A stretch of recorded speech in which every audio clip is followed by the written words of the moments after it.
원하건대 너희는 나의 좀 어리석은 것을 용납하라. 청하건대 나를 용납하라.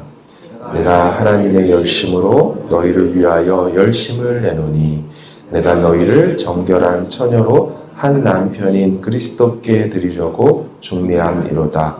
그러나 나는 뱀이 그 간계로 하와를 미혹한 것 같이 너희 마음이 그리스도를 향하는 진실함과 깨끗함에서 떠나 부패할까 두려워하노라. 만일 누가 가서 우리가 전파하지 아니한 다른 예수를 전파하거나 혹은 너희가 받지 아니한 다른 영을 받게 하거나 혹은 너희가 받지 아니한 다른 복음을 받게 할 때에는 너희가 잘 용납하는구나. 나는 지극히 크다는 사도들보다 부족한 것이 조금도 없는 줄로 생각하노라.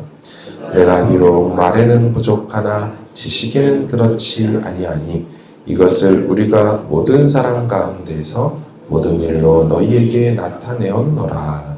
내가 너희를 높이려고 나를 낮추어 하나님의 복음을 값없이 너희에게 전함으로 죄를 지었느냐. 내가 너희를 섬기기 위하여 다른 여러 교회에서 비용을 받은 것은 탈취한 것이라. 또 내가 너희와 함께 있을 때에 비용이 부족하였으되 아무에게도 누를 끼치지 아니하였음은 마게도냐에서 온 형제들이 나의 부족한 것을 보충하였음이라. 내가 모든 일에 너희에게 폐를 끼치지 않기 위하여 스스로 조심하였고 또 조심하리라. 그리스도의 진리가 내 속에 있으니 아가야 지방에서 나의 이 자랑이 막히지 아니하리라. 어떠한 까닭이냐? 내가 너희를 사랑하지 아니함이냐? 하나님이 아시느니라.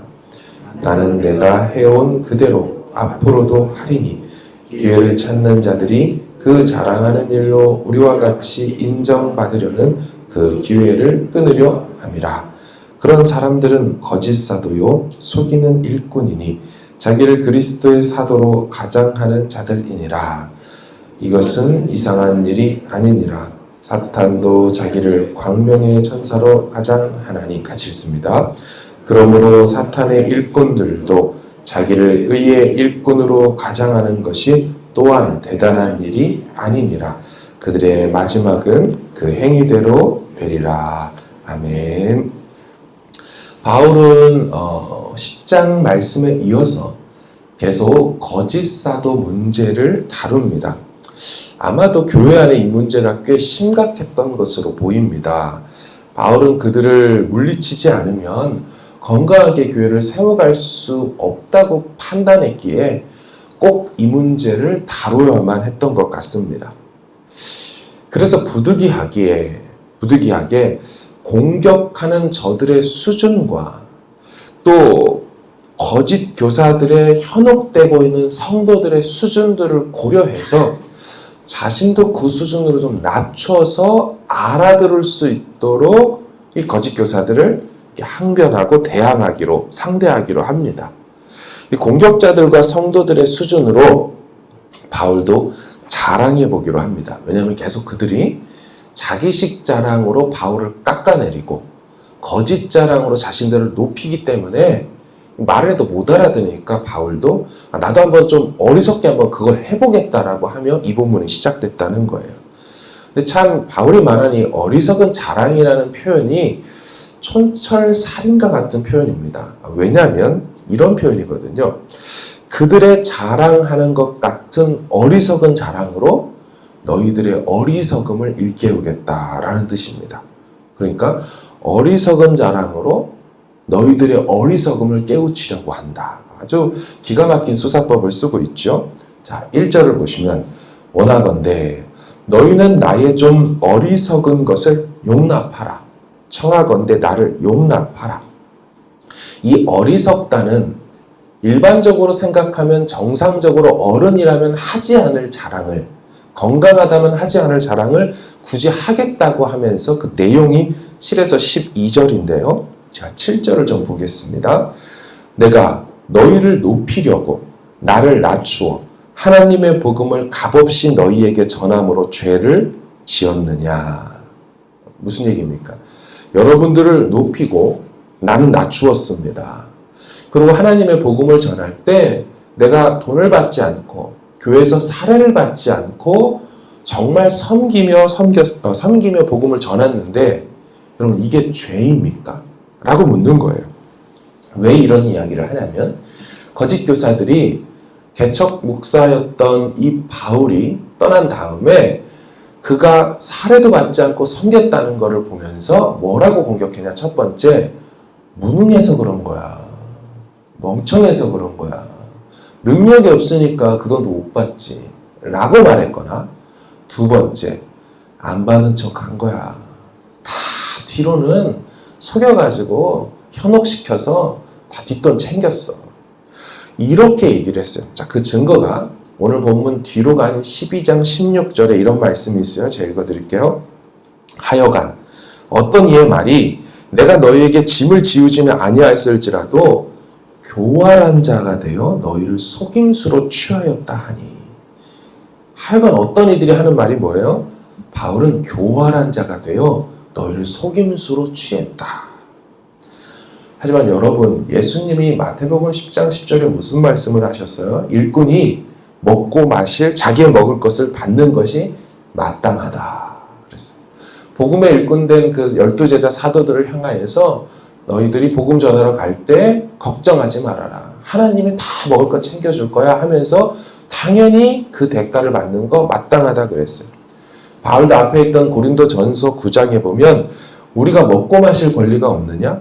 우리가 다른 사도들과 주의 형제들 게바와 같이 믿음에 자매된 아내를 데리고 다닐 권리가 없냐? 어째 나와 바나바만 일하지 아니할 권리가 없냐? 누가 자기 비용으로 군복무를 하냐? 무슨 말입니까?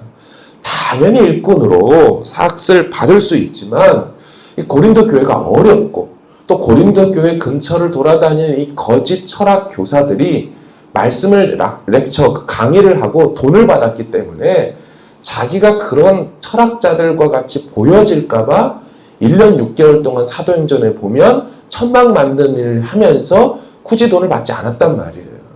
자기가 스스로 텐트 메이킹 사역을 했는데 그걸 보고 이들이 오히려 흠을 잡고 물고 늘어지며 사도권을 부정하려고 하니 야, 내가 좀 한번 얘기해볼까? 사실은? 이렇게 하면서 이야기를 하며 복음을 값없이 전한 게 죄가 됐냐고. 이게 무슨 죄냐고. 그리고 한마디 더 합니다. 그들의 거짓 증언대로 내가 남의 것을 정말 속여서 취하였다고 치자. 물론 이거는 거짓말, 가정입니다. 거짓 가정이에요. 내가 남의 것을 취해가지고 했다고 쳐도 고린도 교회 거는 건들지도 않았어. 그 말을 하는 거예요. 내가 다른 교회들에서 탈취한 게 있을지 몰라도 사실이란 뜻이 아닙니다. 고린도 교회하고는 아무 상관없다. 이 말을 하고 싶은 거예요. 8절을 보세요. 내가 너희를 섬기기 위하여 다른 여러 교회에서 비용을 받은 것은 탈취한 것이라. 이 말이 진짜 탈취했다는 게 아니라 다른 데서 받으면 받았지 여기서 안 받았어. 그러면서 실제 비용 출처를 밝히죠. 돈 갖고 계속 문제를 삼으니까 재정 문제가 교회에서 일어나니까 솔직히 말해주는 거예요. 9절. 또 내가 너희와 함께 있을 때 비용이 부족하였으되 아무에게도 누를 끼치지 아니하였음은 이후 마게도냐에서 온 형제들이 나의 부족함을 보충하였음이라. 내가 모든 일에 너희에게 폐를 끼치지 않기 위하여 스스로 조심하였고 또 조심하리라. 그죠? 바울은 사역비가 사실은 부족했어요. 자기가 일하면서 사역하는데 안 되잖아요. 그러니까 마게도냐에서 온 형제들이라는 표현이요. 그 윗지역에 있는 빌립보 교회입니다. 이 빌립보 교회에서 자기에게 계속 선교비처럼 사례비를 대주니까 다른 교회 사례비 받아서 이 교회를 섬긴 거예요. 근데 고린도 교회는 오해하고 있는 거죠. 빌립보서 4장을 제가 읽어드릴게요. 이 사건이 나와 있어요.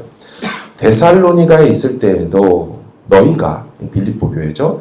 한 번뿐 아니라 두 번이나 나의 쓸 것을 보내었도다. 내게는 모든 것이 있고 또 풍부한지라. 에바브로디도 편에 너희가 준 것을 받음으로 내가 풍족하니. 그러니까 바울은 사실 그동안 어떻게 사역했고 자기가 어떻게 생활했는지 굳이 성도들에게 말하지 않고 있었어요. 그냥 했어요. 근데 자신이 재정 문제로 곤궁에 몰리자 어쩔 수 없이 그들 수준으로 해명하고 변호를 하는 거예요. 바울은 이게 개인적으로 억울해서 이런 내용까지 말하는 게 아니었습니다. 이 문제 때문에 복음이 막히는 거예요. 이것 때문에 구제헌금을 예루살렘에 보내려고 할 때 오해를 받고 있는 거예요. 그래서 이 거짓 교사들의 주장이 아님을 밝혀야 되겠다는 것 때문에 이런 말도 한 거예요. 이런 말까지 한 겁니다. 그리고 바울은 자신이 사실은 사역할 때 어려웠지만 다른 교회에서 받은 돈으로 했다고 해서 이제 와서 내가 그 돈을 다시 받겠다 이런 말이 아니라고 말해요. 나는 앞으로도 고린도 교회를 위해서는 이와 같이 짐지우지 않고 이런 식으로 사역할 거다라고 밝힙니다. 12절을 보십시오. 나는 내게 해온 그대로 앞으로도 하리니 기회를 찾는 자들이, 이 나쁜 놈들이죠, 그 자랑하는 일로 우리와 같이 인정받으려는 그 기회를 끊으려 함이라. 그러니까 바울을 끌어내리려고 기회를 찾는 자들에게 빌미를 주지 않으려고 난 똑같이 계속 할 거야. 이렇게 말하는 게 다른 걸 기대하는 게 아니야. 사실 바울은 이 같은 어리석은 자랑 이야기를 하고 싶지 않았습니다. 목회자로서 자기 재정 문제를 이야기하고 싶지 않았어요. 그럼에도 교회를 위해 부득불한다며 어리석은 자랑을 용납해 달라고 했습니다. 정말로 바울은 교회를 사랑하는 사람이었어요. 정말 바울은 목회자로서 성도들을 사랑하는 사람이었어요. 10절과 11절에 자신의 마음을 표현을 합니다. 그리스도의 진리가 내 속에 있으니 아가야 지방에서 나의 이 자랑이 막히지 아니하리라. 11절 어떠한 까닭이냐 내가 너희를 사랑하지 아니함이냐 하나님이 아시느니라. 자기 진짜 마음은 하나님이 알 거라고 얘기를 해요. 그러면서 저들의 정체를 폭로합니다. 13절 그런 사람들은 거짓 사도요 속이는 일꾼이니 자기를 그리스도의 사도로 가정하는 자들이니라. 저들은 거짓 사도, 속이는 일꾼, 그리스도의 사도로 위장하는 자들. 여러분 그들이 들어와서 그리스도를 전하고 자신들을 메시아의 사도라고 말했는지 모르지만 실상은 고린도 교회의 성도들을 복음에서 떠나게 했던 자들입니다. 실상은 교회의 성도들을 다른 복음을 따르게 하거나 다른 영을 받게 하거나 하나님에게서 떠나게 했다는 거예요. 열심히 그들은 복음을 전했는지 몰라도 집회를 했는지 몰라도 가르침을 했는지 몰라도 정작 시간이 지나고 나서 보니까 성도들의 모습이 성경과 멀어졌고 진리와 관계없어졌고 다른 영으로 가득해졌다는 거예요. 그들의 행태를 바울이 4절에서 밝혀놨어요.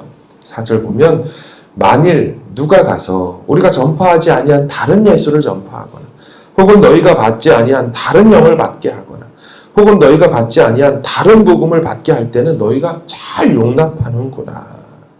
다른 예수, 다른 영, 다른 복음을 전했던 그들이었습니다. 심지어 그들은 자신을 자랑하면서 자신들이 지극히 큰 사도라고 얘기하고 다녔나 봐요. 5절을 보세요. 나는 지극히 크다는 사도들보다 부족한 것이 조금도 없는 줄로 생각하노라.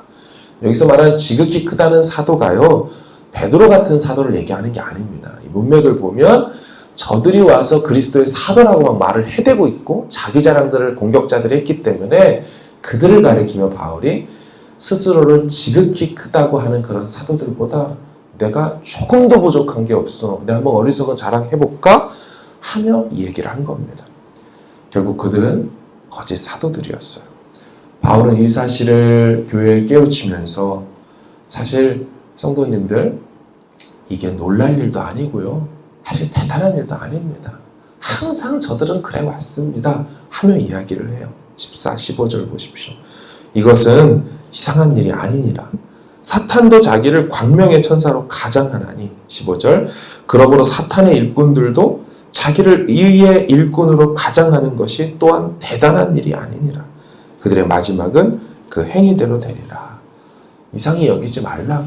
항상 그들은 그런 식으로 위장을 했다고. 사랑하는 여러분, 저를 비롯하여 우리 모두는 정말 깨어 있어야 합니다. 사탄의 교묘한 속임수가 얼마나 대단한지 모릅니다. 사탄은 아담과 하와 이후로 역사가 생긴 이후로 계속해서 갈고 닦은 노하우를 갖고 있겠죠. 수많은 영혼들을 넘어뜨린 이 사례들을 갖고 있을 거예요. 본질적으로나 영적으로 우리보다 뛰어난 존재일 수밖에 없어요. 그래서 어찌하든지 깨어서 진리 위에 있어야 되고 늘 기도함으로 무장해 있어야 하는 줄로 믿습니다. 바울과 바울의 전한 복음을 금세 가짜라고 여기고 오해하고 배척해버리는 것이 교회 성도들, 고린도 교회 성도들의 모습이었습니다. 바울은 자신을 남기지 않았어요. 말씀을 남겼고 자신은 감추었습니다. 복음으로 맺어진 영혼의 열매만 남겼습니다. 하지만 그들은 하나님의 교회에 말씀의 혼잡을 남겼고 분열과 분쟁과 교만을 남겼지요. 우리와 우리 교회뿐만 아니라 이 땅의 모든 교회들과 성도들이 항상 진리 안에 거해야 할 줄로 압니다. 사람이 주목받고 사람이 드러나는 교회가 아니라 시간이 지날수록 일하시는 삼위일체 하나님만 기억되고 주목받고 높임받는 그런 교회가 되기를 원합니다. 20주년을 기념하면서 우리는 더욱 하나님께 포커스 온 해야 될 줄로 압니다. 하나님 중심, 말씀 중심, 성령 중심, 기도 중심, 믿음 중심으로 다시 우리가 하나 되어서 정말 시대에 하나님의 칭찬 듣는 아가야 지방의 자랑이었던 고린도 교회처럼 오클랜드 지역의 자랑이 되는 광명교회와 모든 성도님들의 가정 되길 주의 이름으로 축원합니다. 아멘. 우리 같이 한번 기도하기를 원합니다. 2000년 전 고린도 지역 그 교회의 이야기를 우리가 보고 있습니다. 그들 교회의 내분과 외적 공격들을 듣고 있습니다. 하나님, 언제든지 주님의 교회가, 주님의 가정들이, 영혼들이 이런 공격을 당할 수가 있습니다. 이 말씀을 주신 것은 우리로 깨어있게 하시고 준비되게 하신 것이라 믿습니다. 하나님, 우리로 늘 기도함으로 깨어있을 수 있도록 도와달라고, 말씀 위에 서게 해달라고 같이 기도하고 우리 가지고 나온 모든 기도 제목을 믿음으로 아뢰길 원합니다. 함께 기도하겠습니다.